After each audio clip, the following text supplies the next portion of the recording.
Hi friends, बहुत बहुत स्वागत है आपका अपने चैनल यूट्यूब ट्राई दर्पण में।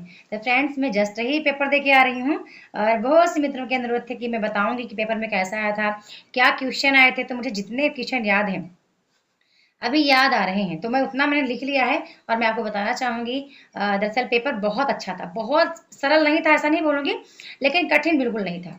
यदि बात करूं कि फर्स्ट चैप्टर की अपेक्षा सेकंड चैप्टर का पेपर इजी था। और ना कहें कि 10 प्रश्न ऐसे रहे जो कि हर किसी को नहीं आते होंगे।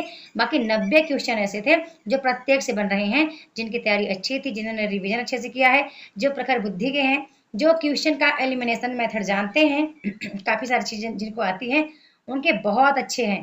ठीक है, अब आप मुझसे पूछेंगे कि मेरे कितने क्वेश्चन सही हुए, तो मेरे हिंदी के बहुत अच्छे क्वेश्चन गए हैं।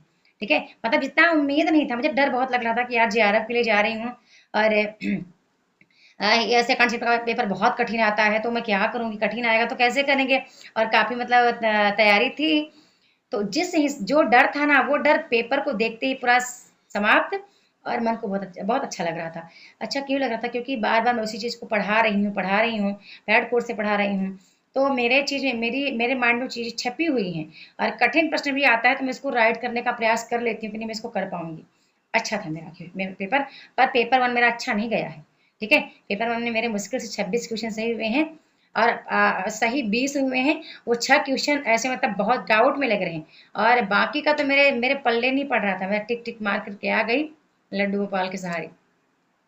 उनका जो हिंदी हिंदी के भरोसे है कि मैं जेआरएफ कर पाऊंगी। हिंदी में मेरे अच्छे मतलब जो भी 2-4 क्वेश्चन से गलत गए होंगे, बाकी 85 क्वेश्चन के करीब मुझे हिंदी का बहुत ज़्यादा उम्मीद है, 85 तक का। ठीक है, और ये सब आप लोग के प्यार से, आपके सहयोग से, मैं कोर्स में बार बार जो मेहनत कर रही थी उसकी वजह से हो पाया है।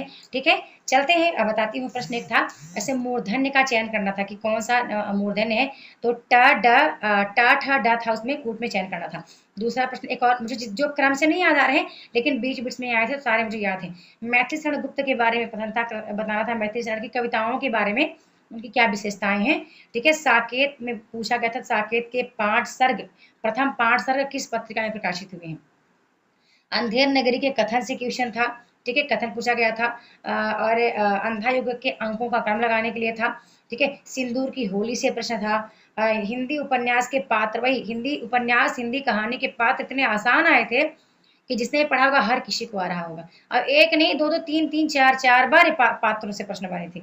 हिंदी कहानी का वही घुमा घुमा के दो दो बार हिंदी, मतलब हिंदी उपन्यास, हिंदी कहानी के सबसे ज्यादा हिंदी नाटक के प्रश्न मिले।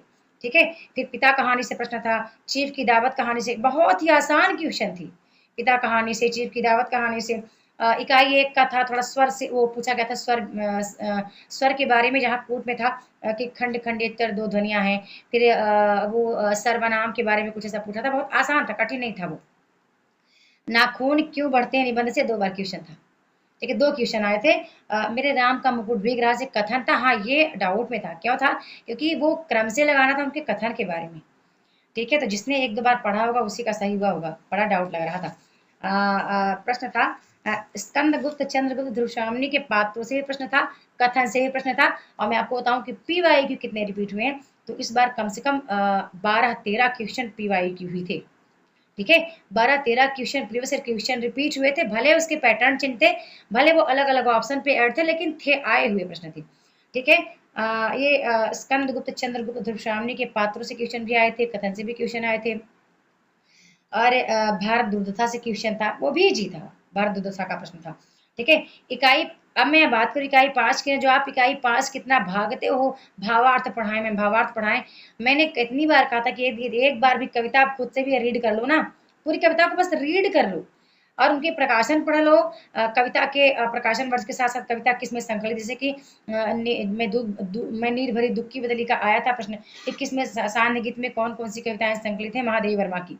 ठीक है, ये प्रश्न था। जागो फिर एक बार, बादल रात, कुकुर मुत्ता, बांधो न नाव, इष्ठाओ बंधु, इनकी पंक्तियां बतानी थी, क्या वाकई ये पंक्तियां किस किस लाइन किस कविता से ली गई हैं।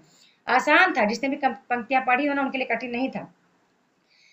कुछ का मायने से क्वेश्चन था, एक मुझे याद नहीं आया क्या था वो। भारतेंदु और खड़ी बोली से क्वेश्चन था। मतलब भारतेंदु ने योगदान किस किस के लिए दिया, ठीक है, राष्ट्रीयता के लिए, समाजवादिता के लिए, कुछ खड़ी बोली में क्या उनका योगदान रहा, ऐसा करके कुछ क्वेश्चन था।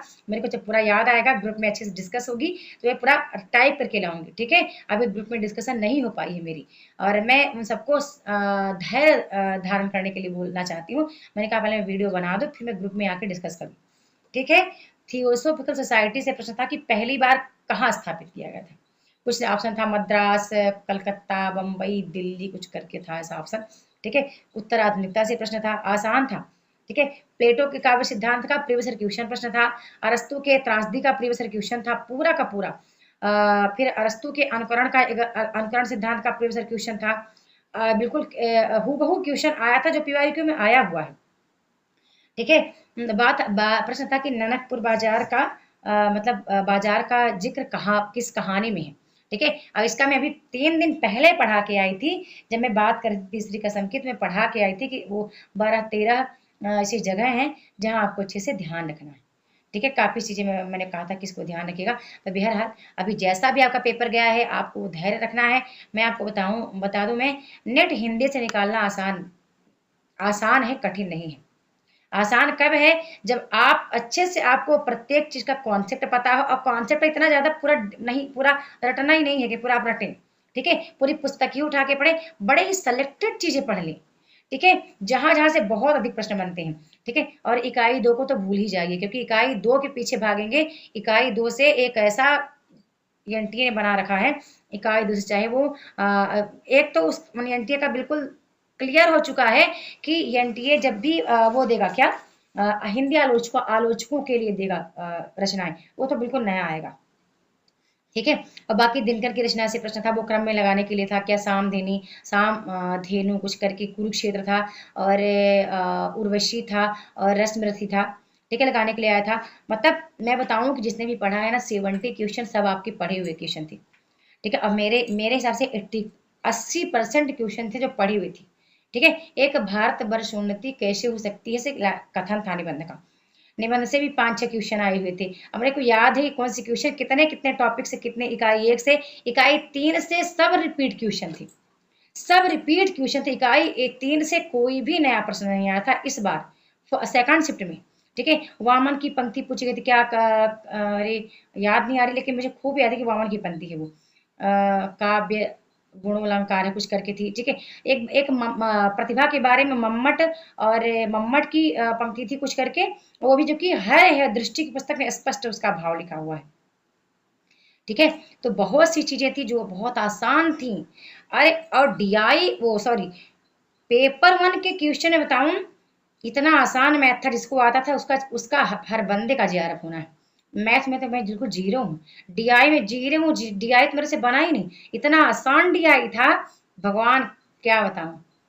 मेरा डीआई जीरो है, मेरे को डीआई आता ही नहीं है, और मेरा मन भी नहीं लगता करने, मेरा दिमाग दिमाग दुखने लगा। मैंने कहा चलो हटा इसको, फिर मैंने वो आरसी स्टार्ट कर दिया, ठीक है, डीआई की जगह।